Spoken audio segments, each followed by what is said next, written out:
안녕하세요. 세상을 이롭게 하는 일에 관심 많은 승무원쌤 김용숙입니다. 서른도 씨가 아침마당에 나와서 임영웅 씨와 관련된 별빛 같은 나의 사랑아를 임영웅 씨에게 부르게 하기까지 비하인드 스토리를 털어놨다고 합니다. 제가 요즘 아침마당을 못 보고 뉴스 프로그램을 보는 바람에 기사 중심으로 여러분들께 말씀드리라는 얘기를 먼저 양해를 구하고 시작을 해야 될 것 같습니다. 방송을 놓쳐서 좀 아쉽습니다. 서른도 씨가 나와서 임영웅 씨 얘기를 할 줄 알았다면 방송을 꼭 지켜볼 것인데 좀 기회를 놓친 것 같아서 아쉽습니다. 30일 날 아침 방송에 서른도 씨가 출연을 했습니다. 서른도 씨가 아마 데뷔 40주년이 되고 또 콘서트를 앞두고 있기 때문에 이런저런 여러 가지 이제 기회로 아마 방송에 출연한 거 아닌가 싶습니다. 서른도 씨가 미스터 트롯 오디션 제작팀으로부터 레전드로서 초청을 받아서 나왔고, 그 레전드 미션을 하기 전에 이제 그 가수들을 몇 명 이렇게 그룹핑을 해가지고 각자 노래를 부르는 것을 사전 심사를 받지 않습니까? 그 레전드들로부터. 근데 이제 임영웅 씨가 보랏빛 엽서를 부르겠다고 그랬는데 차은원 씨도 같은 노래를 부르겠다고 아마 선곡을 같이 동시에 한 것 같습니다. 그래서 서른도 씨가 이 두 사람의 노래를 들어보니 이 보랏빛 엽서는 임영웅 씨한테 어울리고 대신 꺾기의 대가라고 하는 이찬호는 잃어버린 30년을 부르는 게 좋겠다라고 이제 어드바이스를 한 거죠. 어드바이스를 전문가답게 잘 한 것이죠. 이찬원 씨의 잃어버린 30년 무대도 기가 막혔었고 임영웅 씨의 보랏빛 엽서도 기가 막혔죠. 그런 의미에서 서른도 씨는 전문가로서 아주 코칭을 제대로 잘했다. 이제 이런 생각이 들죠. 아마 그때 그 연습하는 과정에서 임영웅 씨가 어떤 칼라의 가수라는 걸 조금 알았을 것 같고, 뭐 이찬원 씨는 지금 신인이니까 이찬원 씨도 이런 칼라의 사람이구나 하는 걸 대충 알았을 것 같습니다. 그런데 임영웅 씨가 이 별빛 같은 나의 사랑을 부르는 것을 보면 이 세상에는 모든 것이 임자가 정해져 있구나. 임자가 있구나. 그게 운이라고 얘기할 수도 있고, 모든 것이 각자 이름이 다 있듯이 모든 것에 이 존재하는 것들에는 주인들이 있다. 그것이 왜 그곳에 있어야만 되는지 하는 그런 이유도 있고 임자도 있다. 저는 그런 생각을 하게 됩니다. 사실 서른도 씨는 지금 40년이 되지 않았습니까? 40년이 됐어요. 그런데도 서른도 씨가 무대에 설 때 긴장을 하게 된답니다. 무대는 서면 설수록 알면 알수록 두려운 것이지요. 그런데 임영웅 씨는 무대에 설 때 그 담력이 완전히 장난이 아닐 만큼 탑 수준이라고 생각이 됐답니다. 나보다 떨지도 않고 노래도 나보다 훨씬 잘하고 정말 감동을 받았다. 노래를 그냥 독백하는 듯이 노래를 부르기 때문에 사람들의 감정을 확확 끌어들이더라. 그리고 임영웅 씨는 노래에 대한 열정이 정말 대단한 것 같았다.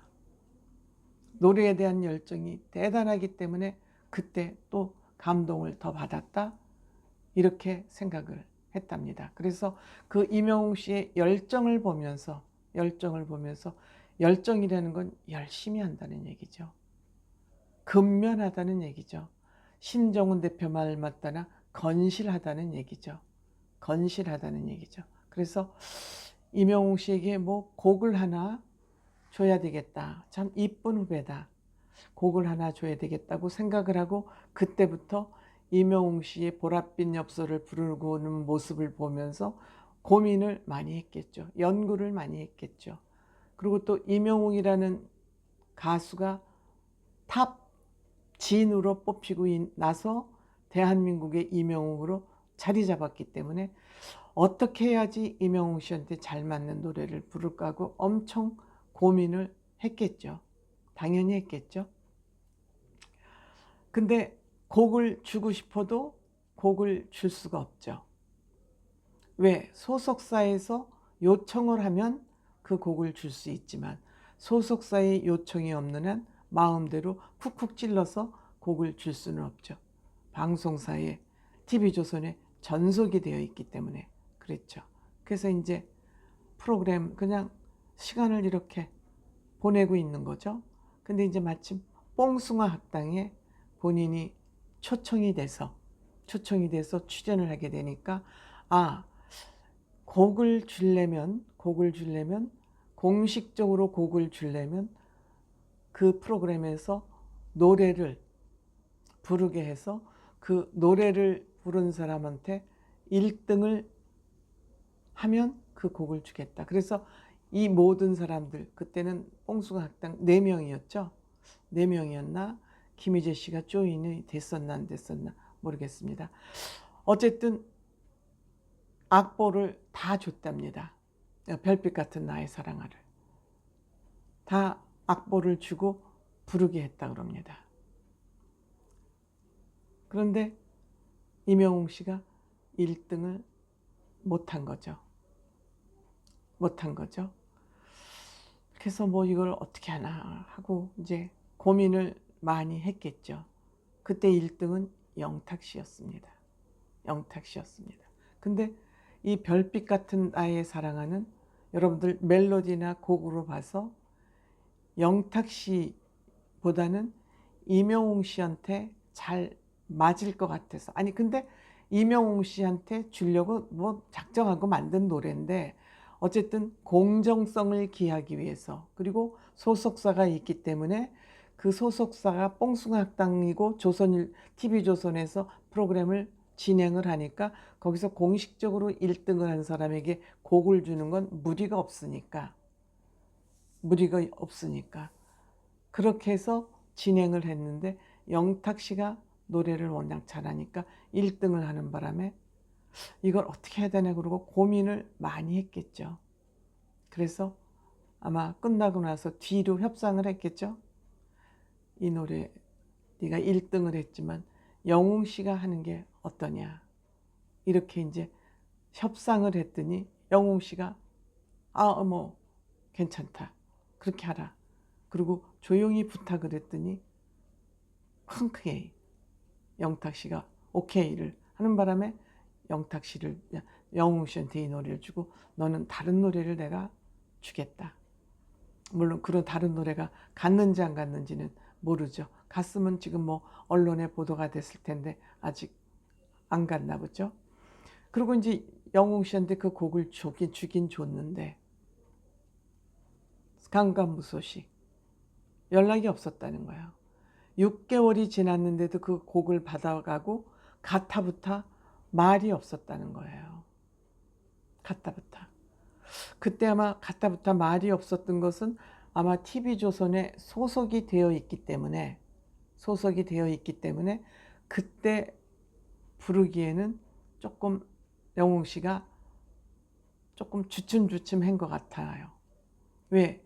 본인 이 노래가 마음에 들었을 텐데 지금 부르면 그 노래를 계약이 끝나면 나와서 활발하게 활동을 하는 것이 제약이 있을 수 있으니까 그래서 아마 빨리 연락을 못한 거 아닌가 그렇게 생각이 됩니다. 그리고 이제 8개월, 9개월이 지난 뒤에 녹음하자고 연락이 왔답니다.